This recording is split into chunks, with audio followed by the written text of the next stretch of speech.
السلام علیکم ورحمۃ اللہ وبرکاتہ۔ کیسے آپ سب لوگ؟ آج ہم آدم علیہ السلام کا واقعہ سنیں گے۔ آدم علیہ السلام اللہ کے پہلے نبی اور پیغمبر تھے جنہیں اللہ نے خود اپنے ہاتھوں سے بنایا، اور ہم سارے انسان انہی کی نسل ہے۔ تو چلیے شروع کرتے ہیں with the real life story of Prophet آدم علیہ السلام۔ سورہ بقرہ میں اللہ نے آدم علیہ السلام کا ذکر کیا ہے۔ جب اللہ نے انسان کی مخلوق کو پیدا کرنے کا ارادہ کیا تو اللہ نے فرشتوں سے فرمایا، میں زمین میں اپنا ایک خلیفہ بنانے والا ہوں۔ فرشتوں کو لگا کہ شاید ان کی عبادت میں کوئی کمی رہ گئی، اسی لیے اللہ نے نئی مخلوق بنانے کا ارادہ کیا ہے۔ فرشتوں نے جنوں جیسی دوسرے مخلوق بھی دیکھی تھی جو زیادہ عقل نہیں رکھتے تھے اور خون ریزی کرتے تھے۔ فرشتوں نے اللہ سے کہا، اے اللہ، ہم تیری تسبیح، حمد اور پاکی بیان کرتے ہیں۔ کیا تو ایسی مخلوق پیدا کرے گا جو زمین میں فساد کرے گی اور خون خرابہ کرے گی؟ اس کے جواب میں اللہ نے فرمایا، جو میں جانتا ہوں وہ تم نہیں جانتے۔ فرشتوں نے آپس میں کہا کہ اللہ تعالیٰ جو بھی مخلوق پیدا کرے گا وہ ہم سے زیادہ علم نہیں رکھ سکتی۔ پھر اللہ نے آدم علیہ السلام کو علم سے نوازا اور انہیں کچھ چیزوں کے نام سکھا دیے۔ پھر اللہ نے آدم علیہ السلام کو فرشتوں کے سامنے پیش کیا اور فرشتوں سے فرمایا کہ تم بتاؤ ان چیزوں کے نام اگر تم سچے ہو۔ فرشتوں نے کہا، ہم اتنا ہی علم جانتے ہیں جتنا تو نے ہمیں سکھایا ہے، اس کے سوا ہمیں کچھ نہیں معلوم۔ پھر اللہ تعالیٰ نے فرمایا، اے آدم، تم بتا دو ان کو ان چیزوں کے نام۔ پھر جب آدم نے ان چیزوں کے نام بتا دیے تو اللہ نے فرشتوں سے فرمایا کہ میں نہ کہتا تھا کہ میں آسمانوں اور زمین کی پوشیدہ چیزوں کو جانتا ہوں۔ پھر اللہ نے فرشتوں سے فرمایا کہ تم آدم کو سجدہ کرو، تو وہ سب سجدے میں گر پڑے مگر شیطان نے سجدہ کرنا سے منع کیا۔ اللہ نے فرمایا کہ اے ابلیس، تجھے کیا ہوا کہ تو سجدہ کرنے والوں کے ساتھ شریک نہ ہوا؟ شیطان نے تکبر میں کہا، میں ایسا نہیں ہوں کہ انسان کو سجدہ کروں جسے تو نے کھنکھناتے ہوئے سڑے ہوئے گارے کے مٹی سے بنایا ہے، میں اس سے بہتر ہوں۔ تو نے مجھے آگ سے پیدا کیا ہے اور اسے مٹی سے پیدا کیا ہے۔ اللہ نے شیطان سے فرمایا، یہاں سے نکل جا، تو مردود ہے اور تجھ پر قیامت کے دن تک لعنت برسے گی۔ شیطان نے کہا، مجھے قیامت تک مہلت دے۔ اللہ نے فرمایا کہ تجھ کو مہلت ہے۔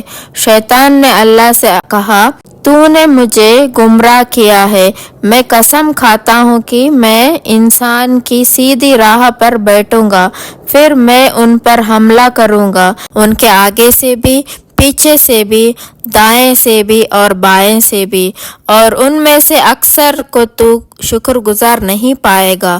اللہ نے فرمایا، تو یہاں سے نکل جا ذلیل و خوار۔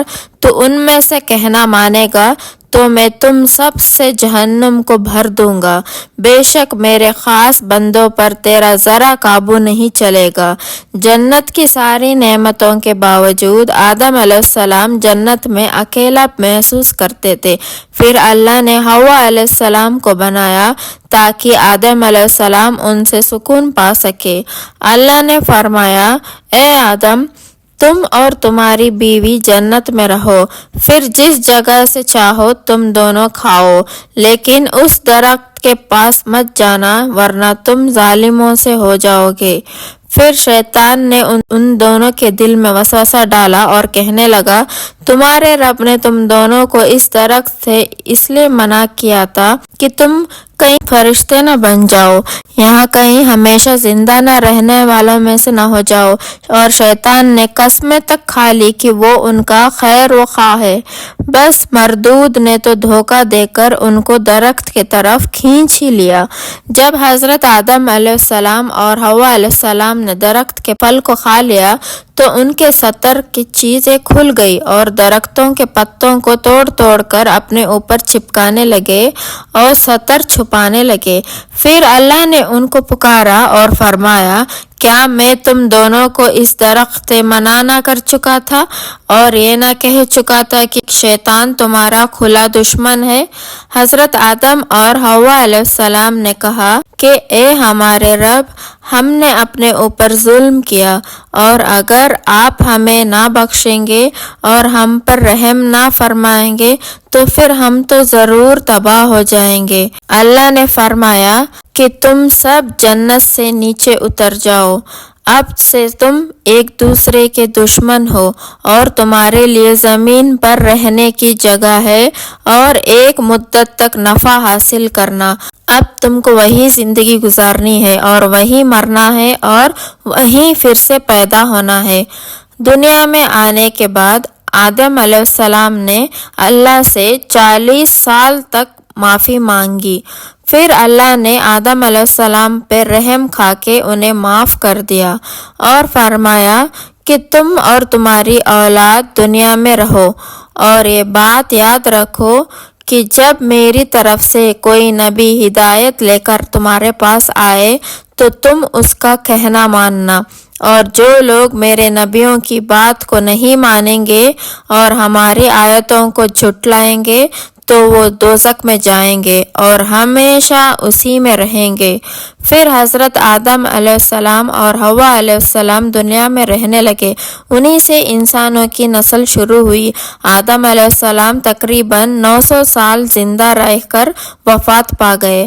قرآن کے اس واقعے سے ہمیں یہ ہدایت ملتی ہے کہ جب شیطان نے غلطی کی تو اس نے معافی مانگنے کے بجائے تکبر کیا اور اللہ کو ہی گمراہی کا الزام دیا، اور جب آدم علیہ السلام سے غلطی ہوئی تو انہوں نے اپنی غلطی مانی اور فوراً توبہ کر لی، اور تب تک معافی مانگتے رہے جب تک اللہ کو راضی نہ کر لیا۔ آدم علیہ السلام کی سنت یہ ہے کہ جب انسان سے غلطی ہو جائے تو وہ اللہ سے اپنے گناہوں کی معافی مانگے اور اپنے رب کو منا لے۔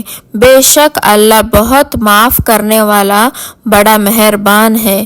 تو یہ تھا آدم علیہ السلام کا بہترین واقعہ۔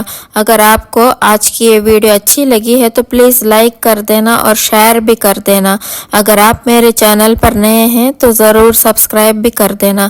پھر ملتے ہیں نیکسٹ ویڈیو میں، تب تک کے لیے السلام علیکم ورحمۃ اللہ وبرکاتہ۔